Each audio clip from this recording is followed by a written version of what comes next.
Hi guys, welcome to this month's edition of the Zoopla Report. This is where we go through everything top to bottom from the property market, what's happening with supply and demand.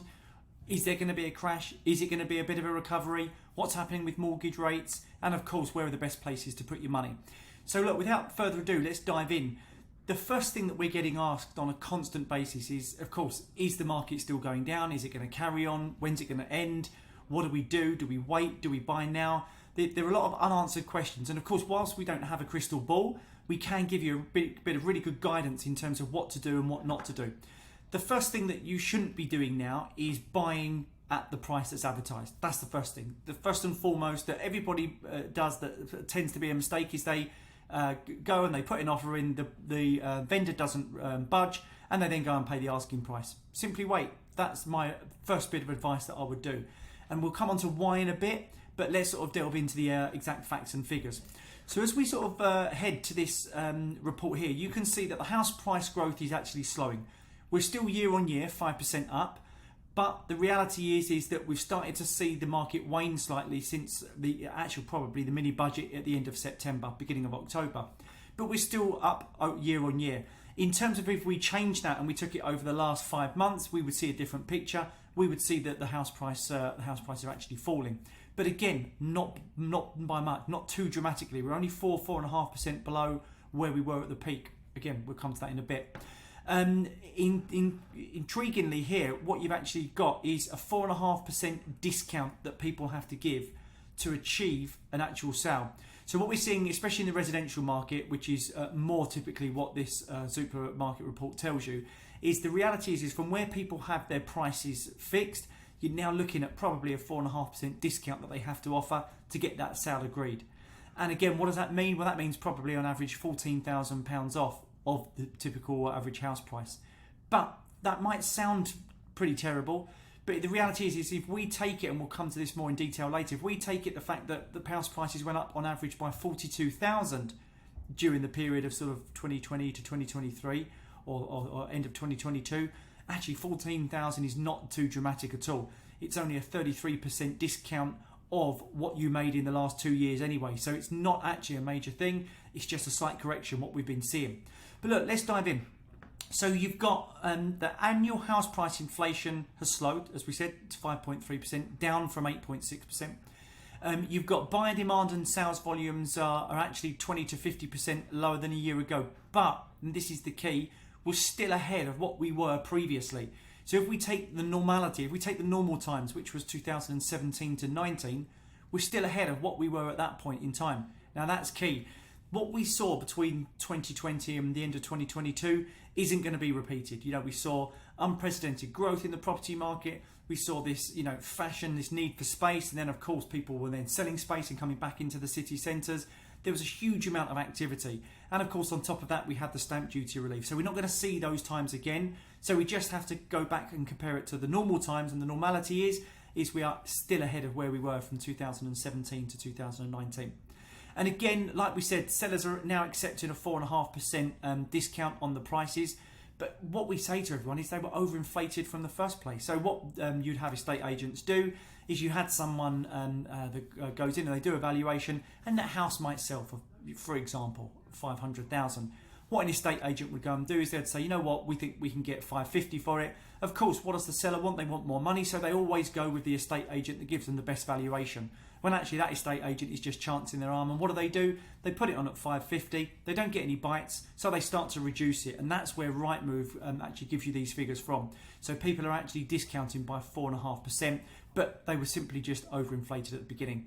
And as we said here, the average discount is 14,000, which means they're simply foregoing a third of what they made in the house price gains anyway. So if they made 42,000 and they've got to discount 14,000 of it, so be it. It's not a major thing. But this is key. The market is on track for a soft landing. So many people, we look at Bank of England reports, we're saying there's going to be a 30% fall in the market. We've seen some bizarre predictions. If you go back to our videos right at the beginning of the year, we saw some 15 to 20% predictions in terms of the falls, but it's on for a soft landing. And what they're actually looking at here is price falls of up to 5%. And still 1 million sales in 2023. So if 5% is as worst and as bad as it gets, Do you know what? We'll probably take that. That's not too bad at all. And I think it's probably already done the majority of that. And over the next sort of 8 to 9 months, I think we're even going to see the end of the year. We're going to start to see a bit of an increase. So, of course, everyone's saying the same thing. What's going to happen over the next 9 months?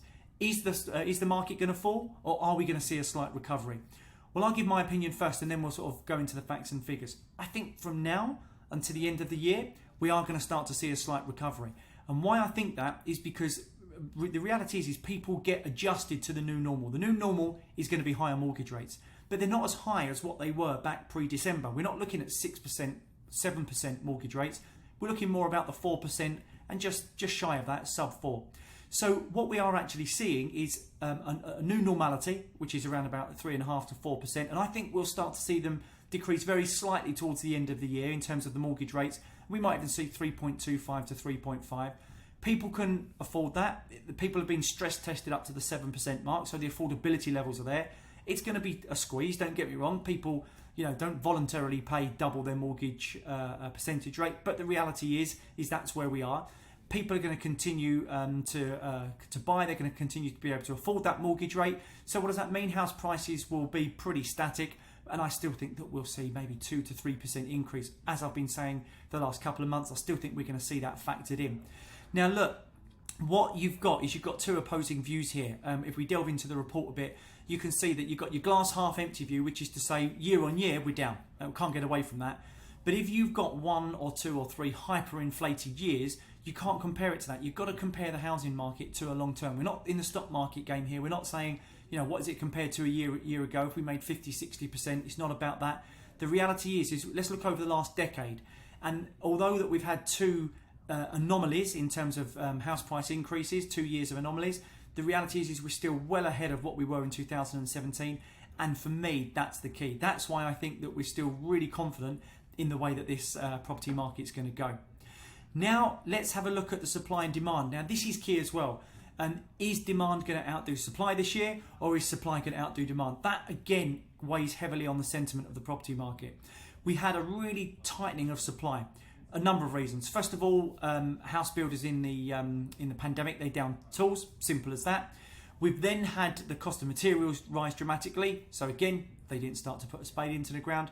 And the third thing was people actually didn't want people around their house. So you had vendors were doing online viewings, or typically they wouldn't go and put the property on the market in the first place because they didn't want people in their house. Everyone had to be masked up, everyone had gloves on. But now we're seeing all 3 of those peter down and start to get watered down slightly. So construction has returned to pretty much normal levels. Materials are expensive, but everything's becoming expensive, so house prices are remaining high. What that means is that there's still margin to be made for developers, and of course people are now happy to let people in the house again. So supply is going to actually increase. But if demand remains pretty steady, which it has been, this is another reason why we feel that the market has got a soft landing, and again maybe a slight increase towards the end of the year. What we've seen, you've got here, as I say, slower sales and a steady flow of new supply have boosted the stock of homes by 60%. The average agent has got 24 homes for sale now, 15 a year ago. But we're not too dramatic. We're not saying we've got 50, 60 homes per agency to sell. We're actually only up, circa 60, 70% of where we were a year ago. But so 24 homes on average per agency office.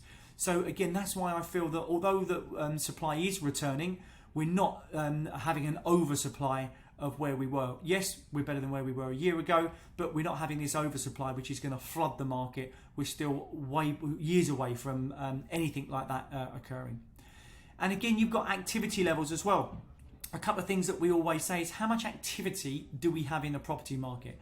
Activity is key because back in 2008, 2009, when there was the credit crunch, people might wanted to move, but there was very little in the way of activity because the reality was they couldn't borrow. And if you can't borrow, well, forget it. They're not going to move. They're not going to buy. But the activity levels, although, again, we can see here sales volumes are lower year on year.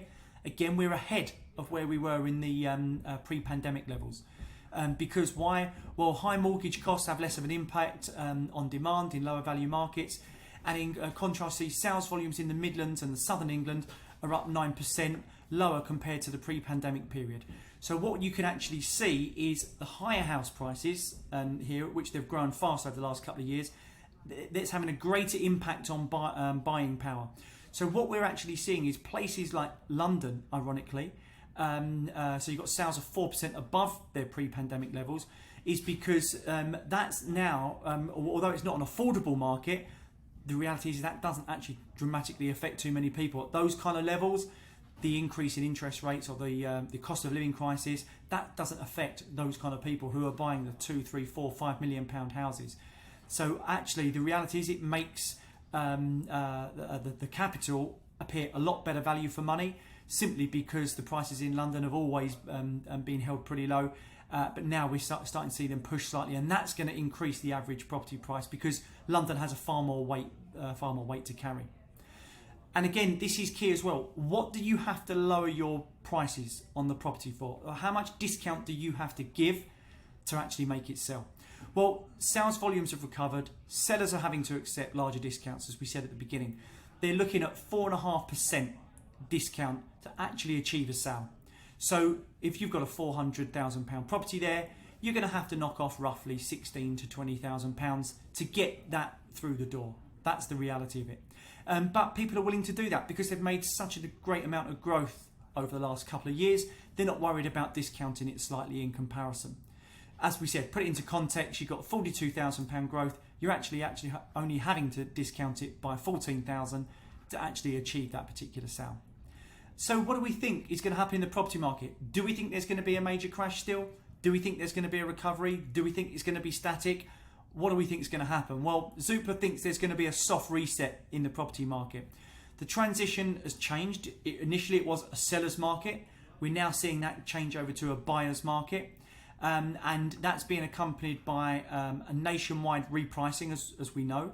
Buying power is starting to recover as mortgage rates fall from that 6% down to 4% where we are. We're starting to see buying power recover slightly. It's not as good as it was when mortgage rates were at 2%, but we're better than where we were back at the end of last year. And again, people are, like I said, they're adapting to the new norm. So what we're seeing is house price indices, they're starting to pick up the decline in agreed prices over the recent months.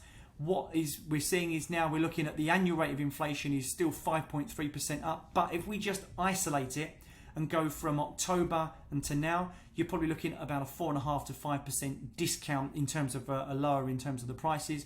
But I think coming to the spring, the summer, towards the end of the year, and I think with rates coming down, you're going to start to see actually from now until the end of the year, we'll start to see an increase again. I really feel strongly about that because of the way that the mortgage rates have been handled and because we're starting to see mortgage rates into the late 3% rather than the late 6%. So as we look at the outlook, as I said, it all comes down to the fundamentals, and the three fundamentals are key in the property market is legislation. That's certain things that the government might put in practice, a bit like when we saw in Scotland, they stopped private landlords from increasing their rent. Also taxation, that's things like stamp duty. So when we saw the stamp duty holiday, we saw a big influx of people into the market. And of course, rates of borrowing, whether that's mortgage rates or whether that's liquidity with the banks. Again, we saw in 2008 what liquidity did, or the strangle on liquidity, what it did.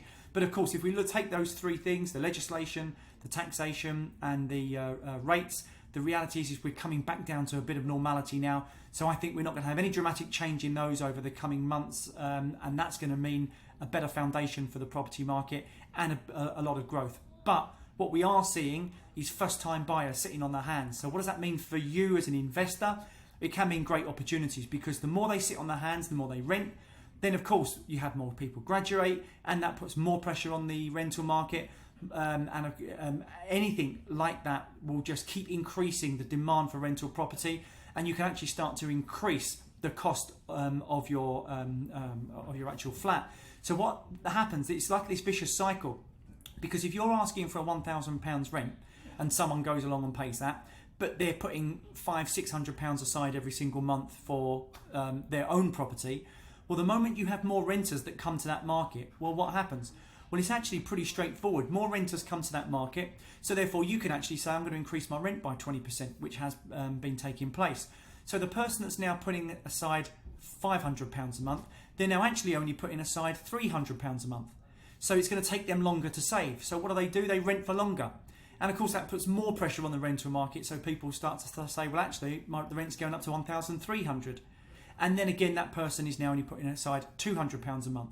So you can see how this cycle starts to carry on, and before you know it you've got 3-4 years of renters when you would only have 12 to 18 months of renters. That puts more pressure on, and of course eventually becomes a nation of renters like we see in capital cities across Europe, whether that be Madrid, Paris or Berlin. It becomes a nation of renters, and we're seeing that more and more in the UK. And that's why I feel that the market is strong enough for investors, because you're getting great rental growth and you're getting great rental income, which again on a lot of the properties we're advising on 8 to 10% income. And of course you've got your growth on top of that, although it might be only small at the moment. For the next few years we certainly see it, picking back up 3 to 5 years and 5 to 10 years and beyond.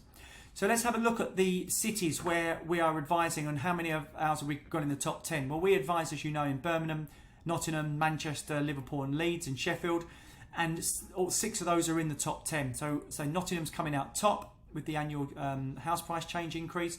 Birmingham, Manchester coming into 4th. Liverpool, which was top for the majority of 2021 and 2022, is coming in at 6th now. And we've got Sheffield and Leeds coming in 8th and 9th respectively.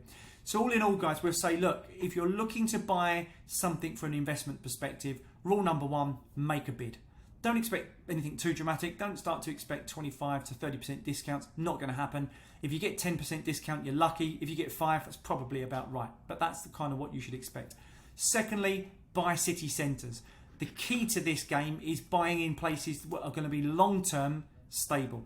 All of these fashions that took place, the need for space, that ended. What people are looking for now is still the same. City centres, because the bars, the coffee shop, the restaurants, that's there. That's key. And of course, people are now actually saying that they want smaller properties. Why? Well, because the cost of living crisis, it means that it's less money to heat, less energy cost, less gas, less electric, the whole lot. So the reality is buy something in a city centre, make that bid, and just make sure that you've got a great management company to take charge of that, because if you've got a bad management company, it's a nightmare. We hear horror stories here. So get a great management company in, and that management company can take care of everything from start to finish for you. So as I say, I wish everyone the rest of the month have a fantastic one, and I look forward to speaking to you soon. Take care.